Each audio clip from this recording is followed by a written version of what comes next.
This is in the search for 3-year-old Lina Khil, which is entering its third week now. The FBI has just arrived, according to Chief McManus, with a dive and response team. They are searching that shallow creek bed about 2.5 miles west of the apartment complex where little Lina was last seen on December 20th, right about this time. And volunteers, FBI, and police have all been searching in an ever-expanding area around there ever since. What you're looking at here today is the FBI's underwater search and evidence response team. They flew in from Washington, D.C. last night. They've been here all day. I wish I could be more uplifting. I know this looks like we're really onto something, but all we're doing here is following up on leads. We don't want to leave anything to chance. So everything that we get that has any kind of potential at all, we follow it up. And that's what we're doing here today. So again, I wish I could give you more uplifting news, but there isn't any. We will be out here again tomorrow. We'll be out here until it gets dark today. We'll be back out here tomorrow. But again, this is a lead that we're following up on. But that's as far as I can tell you right now. Can you describe like what exactly is the lead? Like what are y'all? No, I can't. That gets a little too far into the investigation. Can you talk about the area that y'all are searching, what it's like, how extensive, how deep in there y'all are? I'm sorry?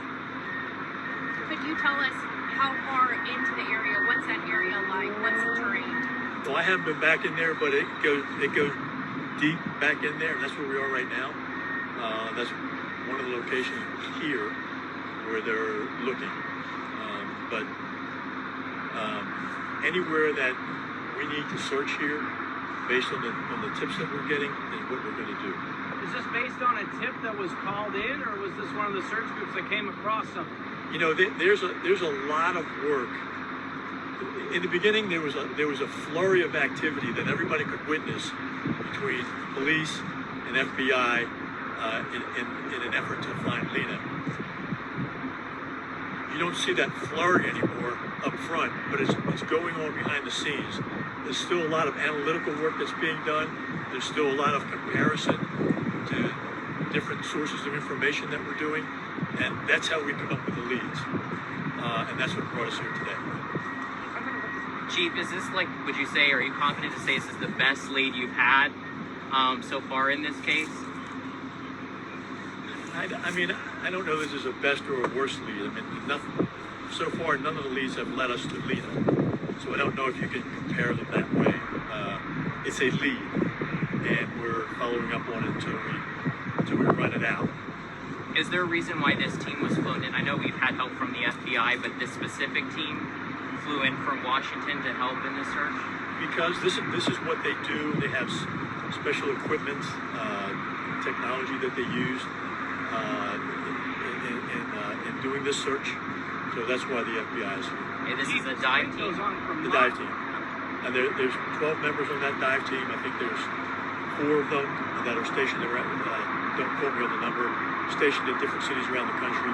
We happen to get the one out of Washington, D.C. Chief, this creek goes on for miles. How far is this search area right here, just in the spot? Yeah, we'll go as far as we need to go to satisfy the lead that we're looking at. So, just to clarify, is this an area that either law enforcement or volunteer groups, have they been in this area before, to your knowledge? We have not been in the water here. But you have been like on the land, the terrain part of the search? We have not. We have not.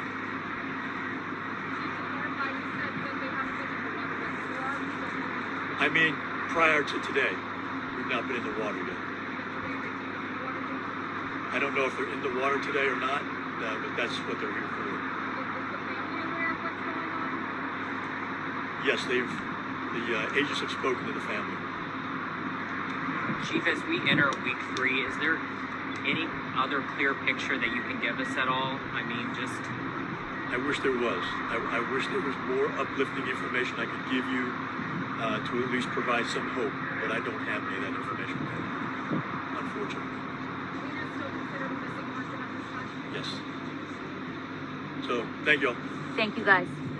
We are at a greenbelt off of Babcock Road, not far away from the intersection of Hebner Road, but this is a place that's miles away from the apartment complex where Lina Khil was last seen. So again, they have a FBI evidence response team that is both going into the water along this creek here and also in the terrain and earth that is surrounding it as well. So again, this is something that they're still trying to vet at this point, and they haven't described what they found yet or what they could be looking for. But again, it's something it's a very fluid situation at this point. But then I asked Chief McManus about have they been here before, and they said that neither, to his knowledge, that neither volunteer or police search teams have been in this area so far. And again, Police Chief McManus said that he wished he could be still very optimistic about the update in the search for Lina Khil, since it's been 15 days since she was last seen. But again, they are still trying to investigate this area as well. So they did say that they will be spending tonight and possibly tomorrow and maybe even more days in this particular area to make sure that it's thoroughly looked over and try and find any clue again that could lead them to Lina Khil, who again went missing on December 20th from a playground at her apartment complex off of Fredericksburg and Blumel Road. And again, the search has expanded for several miles. And once again, San Antonio Police Department and the FBI is here in this area trying to investigate all that they can at this time. As you take a look behind me where the action is actually going down right now, I'm going to tell you a little bit about what I have seen over the course of the last hour and a half. When we got here quite some time ago, there were just a few searchers, a handful of searchers that said that they had been westbound on this waterway earlier in the morning, and then they came eastbound back in this direction late in the day. That's who was here when we got here, along with a few police department personnel. Now, you heard them refer to the dive team. What you're looking at right now, those folks that are standing in the brush just beyond those people and just beyond those cars, we actually saw a person in a dive suit go into the water in this shallow creek bed that runs east and west here, crossing Babcock. It's just south of Hebner Road. So we have seen a diver. We have seen police evidence technicians and FBI technicians. There is a San Antonio Fire Department crew standing by here to give aid if they need assistance. And they've set out tarps, and they've done all kinds of things that kind of indicate that they're in the evidence gathering mode. Now, the other thing that's going on back in this wooded area, water wooded area, is that there appears to be a homeless camp of sorts on the opposite bank of the water. I walked up from the other side and I took a look around as I was getting here, and there is there's shopping carts, there's tarps, there's people walking around in the woods.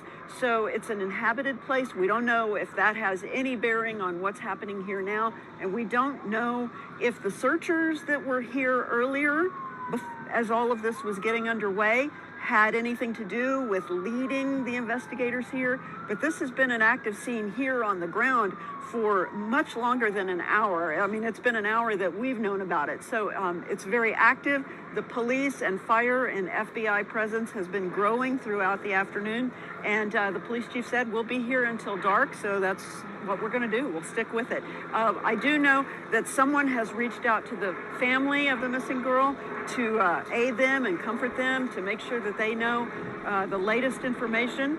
And so we're going to stick with it too, as long as we need to. Deborah, back to you. All right, Sue. Thank you.